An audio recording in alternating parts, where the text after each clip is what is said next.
and welcome back to the MyClayCo studio. My name is Carla and today we're going to be doing flowers but with a twist.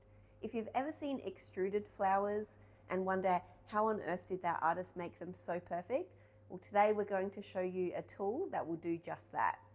The MyClayCo Threads tool is a base plate that has floral prongs on it and then a top plate that goes over that. You may have seen tools that are similar to this, but they only have the one base plate. The reason we decided to invent this top plate is much like our click and clay. It means you can take out those bulky pieces and then easily slice underneath to take your pieces off. I'm going to show you in detail how to use our MyClayCo Threads tools today, and with those extruded flowers, how to use them in your clay creations. Let's get into it. The Threads tool uses extruded clay to wind around these prongs to create a flower. So the first thing we need to do to work with our threads is to extrude some clay. My first creation is going to be utilizing our smallest threads to make really tiny flowers. So I'm going to be using quite a thin extruder head.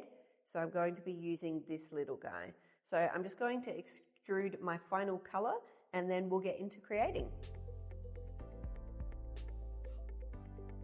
Alrighty, I've got my extruded clay all here, so let's move it to the side so we have a clear working space for our threads.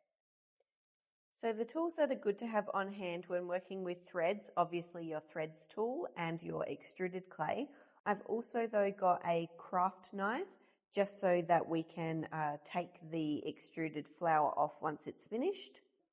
And then a dotting and shaping tool. So we've got the dot end and the silicone end and a needle tool. These are just for helping us while we're doing the flower to make sure that everything's going to be secure and placed nicely. Okay, so getting the first part done is the most difficult. So what I want you to do is anchor your first loop. So what this means is we're going to hold down that centerpiece and we're going to loop around. And once that loop is done, you want to anchor it. So that means squishing the two pieces of clay together. Once that's anchored, it's quite easy to maneuver the rest of the clay. So to do that, I'm just going to be looping my clay while I spin my tool. And the tool is going to do all the work for me. It's going to loop all of that clay. And I'm back to the center. So I can see I've got a few bits that are just popping up, so I'm going to squish it down so it's all well formed. We can cut off the excess very gently so we don't cut any of our other extruded pieces, and then I can just use my silicone tool to make sure that those loops are down nicely. Now at this point I like to put my center in. You can take it off and put your center on after. I've got blue, so I'm going to put a pink center on this one. And you can do center a few different ways. Some people like to do a little swirl of extruded clay. These are quite small, so I'm just going to do a little ball of clay and then I'll dot it. I'm not going to press the full way because I want to be able to press on my clay piece that I'm putting it on. This is where the base plate works out well. So I'm just going to take off this piece from the bottom. And there we go. So now we have it on a plate. Very easy to take off with our craft blade. And there we have a cute little extruded flower. Now we can put it onto our piece. So I've already done this one up and I'm going to do a second one. So I've got to match up my little flowers. And so all I have left to do is make a cute little pink one.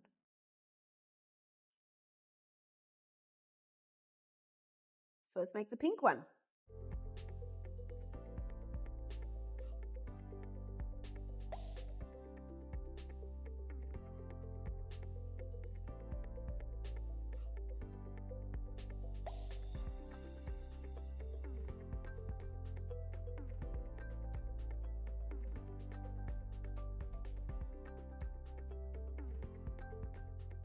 Okay, I've popped my last pink flower on there and these ones are all done, so I'm going to pop them in the oven and then I'm going to show you with our larger threads how to make dangle standalone earrings, and that'll be us done.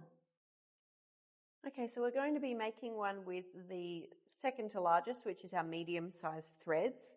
I've got my extruded clay. You can see it's much thicker than the last extruded clay we were working with, and much the same, although it's a little bit easier because my finger actually fits in the middle to anchor. And I'm simply just moving it around. Once I've got it in that center point though, I still do want to press it in. I can actually use the back of my needle tool to help anchor this one though, because it is larger. So I just pull that in, press it down slightly to anchor it, and then much like the other one, I simply spin it around.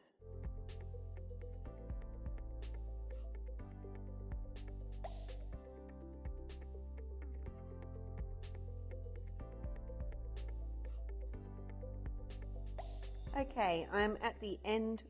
I'm going to slice it and just pop that one in there. Again, it's great that it's a little bit larger so I can actually use my finger to help press with most of these, or again the back of my needle tool.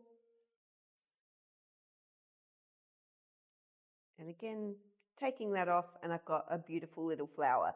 Now the center for these ones, I'm actually going to use a little flower shape to put in the center. If I can position it, there we go. And then I've got my dotting tool, so I'm just going to do a slight dot in the center. And you can use a tissue blade or a craft knife and just pull that one up. And you've got a beautiful little flower. I'm going to put a jump ring around here to make it into dangles. So let's do that, make the second one, and we'll come back with a pair of earrings.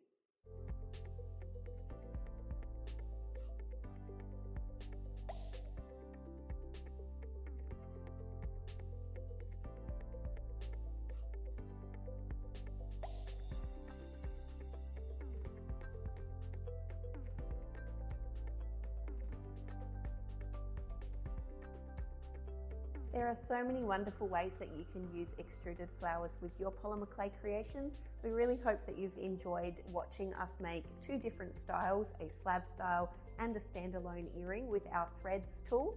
If you did, don't forget to like and subscribe to the channel, and we'll see you next time.